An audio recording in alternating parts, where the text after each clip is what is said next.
بسم اللہ الرحمن الرحیم۔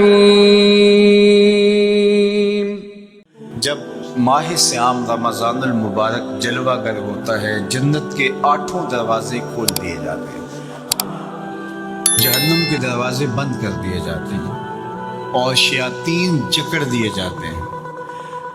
اللہ جل شانہ اس موسم رحمت میں خاص عنایات اپنے بندوں پہ فرماتا ہے۔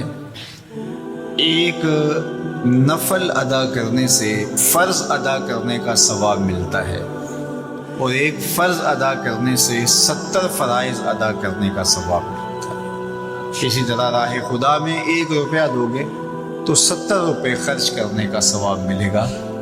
اسی طرح باقی نیکیاں بھی جتنی بھی ہم کرتے ہیں، وہ 1 نیکی کریں گے تو 70 گنا اجر ماہ سیام میں ہمیں نصیب ہوتا ہے۔ اس لیے اہل ایمان کا یہ طریقہ ہے کہ وہ اس مہینے میں کثرت کے ساتھ تلاوت کرتے ہیں، کیونکہ 1 مرتبہ اگر قرآن مجید پڑھ لیا تو 70 مرتبہ قرآن مجید پڑھنے کا ثواب نصیب ہوا۔ ماہ سیام میں چونکہ شیطان بندھا ہوا ہوتا ہے، تو ہم اپنے آپ کو نیکی کی طرف اگر لانا چاہیں تو اتنی رکاوٹیں نہیں ہوتی جتنی عام دنوں میں ہوتی ہیں۔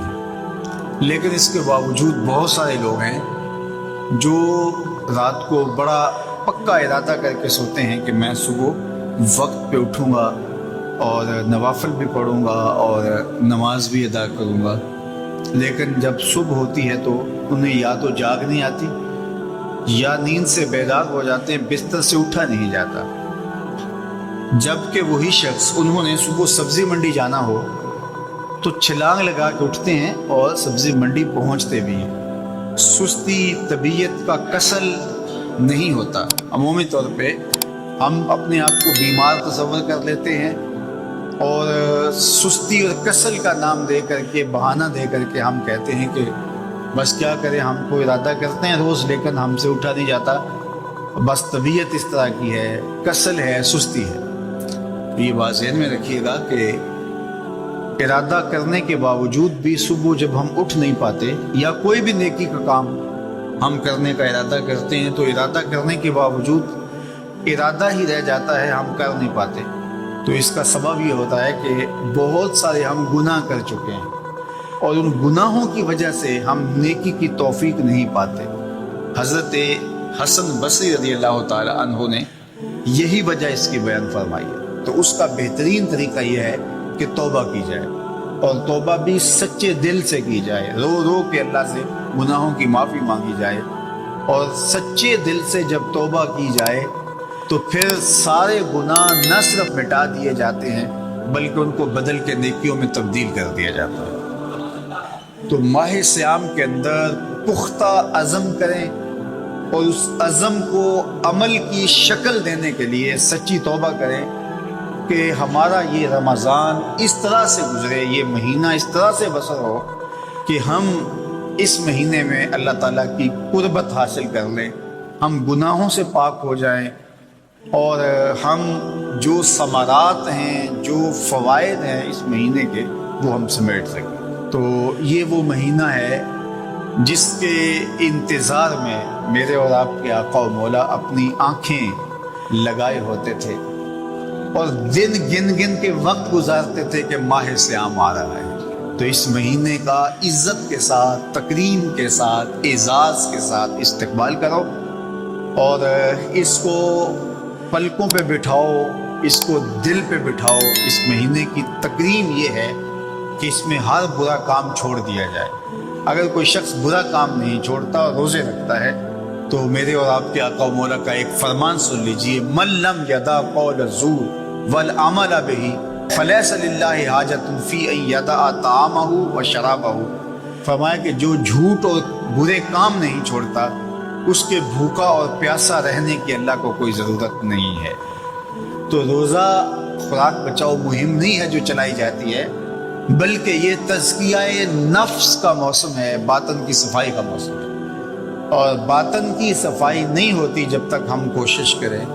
آپ کے بدن پہ بہت ساری میل چڑھی ہوئی ہے اور جمی ہوئی ہے بدن کے ایک ایک عضو پہ میل، تو آپ پانی میں چھلانگ لگا کے باہر بھی آ جاتے ہیں تو میل نہیں اترتی، چلو کچھ نہ کچھ فرق تو ضرور پڑ جاتا ہے، لیکن میل نہیں اترے گی۔ میل کب اترے گی؟ جب آپ اپنے بدن کو مل مل کے اس کے اوپر صابن لگا کر کے اچھی طرح سے اس کو جب اتاریں گے محنت کوشش سے، تو پھر آپ کا بدن مہک جائے گا، ہلکا پھلکا ہو جائے گا، میل اتر جائے گی۔ یہ موسم رحمت ہے، اللہ کی رحمتوں کا می برسے گا، اس سے کچھ نہ کچھ فائدہ تو ہوگا ہی، لیکن حقیقی فائدہ وہی حاصل کرے گا جو اپنے گناہوں کو مل مل کے دھوئے گا اور اپنے آپ کو صاف کرنے کی کوشش کرے گا۔ تو اپنے من کے میل اتارنے ہیں، اپنے باطن کے میل اتارنے ہیں، اپنے اعمال کی درستگی کی کوشش کرنی ہے۔ صلاۃ التراویح مسجد میں نہیں آ سکتے تو گھروں میں پڑھ لیجئے، جس طرح بڑی عمر والے لوگوں کو، بیمار لوگوں کو کہا گیا کہ آپ گھروں میں پڑھ لیں، بچوں کو کہا گیا، لیکن چھوڑیے گا نا، یہ رمضان المبارک کا خاص عمل ہے۔ آج کل دین بیزار طبقہ مختلف جگہوں پہ بیٹھ کے مسجد پر، مدرسے پر، تراویح پر، ان چیزوں پر تبصرہ کر رہا ہے اور اتنا ہلکا ثابت کرنا چاہ رہا ہے ان امور کو، جس طرح یہ چیزیں ہوتی کچھ نہیں ہیں۔ جبکہ ماہ سیام کے قیام پر میرے اور آپ کے آقا مولا نے بشارت دیتے ہوئے فرمایا، من قام رمضان ایمانا و احتسابا غفر له ما تقدم من ذنبہ، جس نے رمضان المبارک کی راتوں میں قیام کیا ایمان اور محاسبہ نفس کے ساتھ، اللہ اس کے پچھلے سارے گناہ معاف فرما دیتا ہے۔ یہ بہت بڑی دولت ہے، تو اس دولت کو ضرور سمیٹیے گا، ضرور حاصل کیجئے گا، من کی ستھرائی، عفت اور پاکیزگی کا سامان کیجئے گا۔ اللہ آپ سب کو اپنی امان میں، اپنی حفاظتوں کے حصار میں رکھے۔ روزہ صرف اکل و شرب سے رک جانے کا نام نہیں ہے، یہ اپنے کانوں کو بھی روزہ دار بنانا ہوتا ہے، اپنی زبان کو بھی روزہ دار بنانا ہوتا ہے، اپنی آنکھوں کو بھی روزہ دار بنانا ہوتا ہے۔ تمہارا ایک ایک عمل، تمہارا ایک ایک رویہ، تمہاری ایک مایا گیا، ان اللہ و ملائکتہ یصلون علی المتسحرین۔ سنو سنو، اگر روزہ ہو تو پھر اس کا جمال کیا ہے، اس کا پروٹوکول کیا ہے؟ تو میں اللہ روزہ رکھنے کے لیے جو سحری کرنے بیٹھتے ہیں ان پہ رحمتوں کا نزول فرماتا ہے کہ یہ بندہ اب روزہ رکھنے لگا ہے، اب اس کی آنکھ نہیں بھٹکے گی، اب اس کا خیال نہیں بہکے گا، اب اس کی سوچوں میں آوارگی نہیں آئے گی، اب اس کی زبان جھوٹ نہیں بول سکتی، یہ غیبت نہیں کر سکتی، یہ کسی کا برا نہیں سوچ سکتا، اس کے اٹھنے والے قدم خیر کی طرف ہی جائیں گے اور اس کے اٹھنے والے ہاتھ ظلم، جبر اور جور سے باز رہیں گے۔ اب یہ اپنے آپ کو روزے کے حصار میں لے کے آ رہا ہے اور تقوی کے نور سے مالا مال ہو رہا ہے، تو اللہ خود بھی اور فرشتوں کو بھی حکم دیتا ہے، میرا بندہ سحری کرنے بیٹھا ہے، تم اس کے اوپر رحمت نچاور کرو۔ کیا لمحے ہوتے ہیں جب اللہ رحمت بندوں کے اوپر نشاور کر رہا ہوتا ہے۔ لیکن جس نے روزہ صرف بھوک اور پیاس کا ہی رکھا، روزے کی مقصدیت کو ہی نہ سمجھا، تو اللہ کے محبوب کا فرمان سن لیجئے۔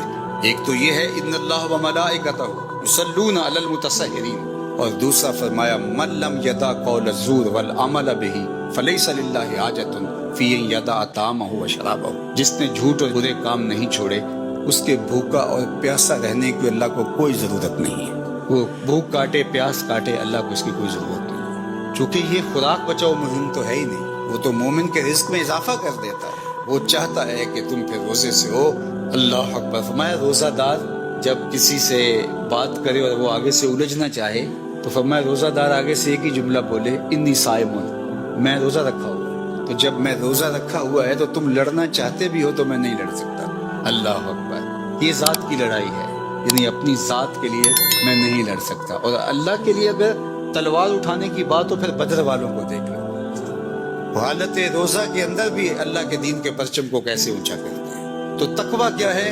تقویٰ اپنے آپ کو ان گناہوں سے بچانا ہے جو اللہ جل شانہ کی ناراضگی کا سبب و ذریعہ ہوتے ہیں۔ سورہ طلاق میں ارشاد فرمایا وَمَن يَتَّقِ اللَّهَ يَجْعَل لَّهُ مِنْ أَمْرِهِ يُسْرًا۔ جو تقویٰ اختیار کرتا ہے پھر اللہ جل شانہ اس کے کام آسان فرما دیتا ہے، زندگی سوکھی ہو جاتی ہے۔ اس سے ڈرنے والا پھر کسی اور سے نہیں ڈرتا، اس کی فرما برداری کرنے والا آسودگی میں زندگی بسر کرتا ہے۔ پھر ارشاد فرمایا یا ایھا الذین آمنوا ان تتقوا اللہ، اے ایمان والو اگر تم اللہ سے ڈرنے لگ جاؤ گے، تقوی اختیار کرنے لگ جاؤ گے تو پھر کیا ہوگا؟ یجعل لکم فرقانا، وہ تمہیں فرقان عطا کر۔ فرقان کیا ہے؟ حق و باطل میں تمیز کرنے کی صلاحیت نصیب ہو جاتی، اچھائی برائی میں نکھیڑا کرنے کی صلاحیت کا مل جانا۔ کئی لوگوں کو ساری زندگی معرفت ہی نہیں ہو پاتی کہ اچھائی کیا ہے اور برائی کیا ہے۔ میں نے پڑھے لکھے لوگوں کو بھی دیکھا ہے کہ ایک جاہل بابے کے جا کے قدموں میں بیٹھے ہوئے ہوتے ہیں۔ ایسے لوگ کہ جو اچھے مسلمان تو دور کی بات ہے، اچھے انسان کہلانے کے بھی لائق نہیں ہیں، جنہوں نے جنابت کا غسل بھی نہیں کیا ہوتا، تو کچھ لوگ ان کو بھی اللہ کا ولی سمجھ رہے ہوتے ہیں۔ کیوں سمجھ رہے ہوتے ہیں؟ اس لیے کہ یہ خود متقی نہیں ہے، اللہ ان کو امتیاز کرنے کی صلاحیت عطا نہیں کرتا۔ تو فرمایا کہ اگر کوئی تقوی کے نور سے مالا مال ہو جاتا ہے، اللہ اس کو فرقان عطا کرتا ہے، اور یہ بہت بڑی دولت اللہ کسی بندے کو عطا فرمائے، اور وہ کیا ہے؟ حق اور باطل میں تمیز کی صلاحیت، خیر اور شر میں امتیاز کی صلاحیت۔ یہ اللہ اس شخص کو عطا فرماتا ہے جو اتقاء کے نور سے مالا مال ہوتا ہے۔ وَيُكَفِّرْ عَنْكُمْ سَيِّئَاتِكُمْ، اللہ تقوی کی برکت سے تمہارے سارے گناہوں کو معاف بھی فرما دیتا ہے، تمہیں ستھرا۔ یہ اس عالی مرتبت ذات باری کے خوف کا نام ہے، اللہ سے ڈرنے کا نام ہے تقوی۔ وہ صرف ہمارا خالق ہی نہیں، ہمارا مالک و رب ہی نہیں، ہمارا محبوب بھی ہے۔ والذین آمنوا اشد حبا للہ، ایمان والے اپنے رب کو ٹوٹ کے چاہتے ہیں، شدید محبت کرتے ہیں اپنے رب سے۔ تو جس سے محبت کی جائے تو اس کی ناراضگی سے ڈرا جاتا ہے، اس کے تو تھوڑے سے تیور بدل جائے، اس کا التفات کم ہو جائے تو زندگی اجڑنے لگتی ہے۔ تو اللہ کا خوف وہی مانا کہ اس کی ناراضگی سے ڈرا جائے۔ اور دوسری بات ارشاد فرمایا والعمل بالتنزیل، اور اترنے والی پاکیزہ کتاب قرآن مجید پہ عمل کرنے کا نام تقوی ہے۔ اور پھر فرمایا والقناعۃ بالقلیل، اور تھوڑے پر قناعت کر۔ اللہ اگر زیادہ عطا فرما دے تو اس پہ شکر کرنا چاہیے، اور شکر کرنے سے نعمت فزوں تر ہوتی ہے، نعمتیں بڑھ جاتی ہیں۔ لیکن اگر اللہ زیادہ عطا نہیں فرماتا تو وہ خوب جانتا ہے کہ میں نے اپنے بندے کو کس جگہ رکھنا ہے، تو بندہ اس پہ راضی رہے کہ میرے مالک میں اس پہ راضی ہوں جس جگہ تو مجھے رکھنا چاہتا، تو اس کو قناعت کہتے ہیں۔ اور یہ تقوی ہے کہ اللہ پر بندہ ایسے راضی ہو جائے کہ اس کی عطا کردہ ہر نعمت پر وہ زیادہ ہے تب بھی راضی ہو، کم ہے تب بھی راضی ہو۔ تو جب اللہ پر یقین پختہ ہو جاتا ہے تو پھر اس کی تقسیم پہ بھی بندہ راضی ہوتا ہے۔ اور جس کو صبر کی دولت نصیب ہو گئی اس کی زندگی سوکھی ہو گئی، اور جس کے پاس صبر کی دولت نہیں ہے، قناعت کی دولت نہیں ہے، وہ کھرب پتی بھی بن جائے، نفس کی کمینگی ختم نہیں ہوتی، چونکہ بریک تو ہے ہی نہیں یہاں۔ جتنا بھی مال و دولت مل جائے اگر قناعت نہیں ہے تو پھر تو انسان کی پیاس اور بھوک ہی نہیں مٹتی، ختم ہی نہیں ہوتی خواہش۔ سیدنا علی المرتضیٰ رضی اللہ تعالی عنہ فرماتے ہیں کہ تقوی اللہ جل شانہ کی خشیت کا نام ہے۔ تقوی قرآن مجید پر عمل کی توفیق کا مل جانا ہے، تقوی اللہ کے دیے پر راضی ہو جانا ہے۔ چوتھی چیز جو تقوی کا جز آپ نے بیان فرمایا والاستعداد لیوم الرحیل، جو رحلت کا وقت ہے، دنیا سے جانے کا وقت ہے، اس کے لیے تیاری، یہ تقوی ہے۔ اگر ہمیں یہ چار چیزیں نصیب ہو گئی تو سمجھو اللہ نے تقوی کا نور نصیب فرما دیا۔ اور یہ میرا اور آپ کا مقصود ہے، ہمیں جن نیکیوں کی ترغیب دی گئی ہے ان میں سے سب سے بڑی نیکی ہے کہ ہم تقوی اختیار کریں، اور ہمارا رب چاہتا ہے کہ ہم متقی بن جائیں۔ تقوی کی ایک اور تعریف بھی کی گئی ہے، اور وہ بہت خوبصورت تعریف ہے کہ تمہارا رب تمہیں جہاں دیکھنا چاہتا ہے تم وہاں پائے جاؤ، اور تمہارا رب جہاں تمہیں نہیں دیکھنا چاہتا تم وہاں نہ پائے جاؤ۔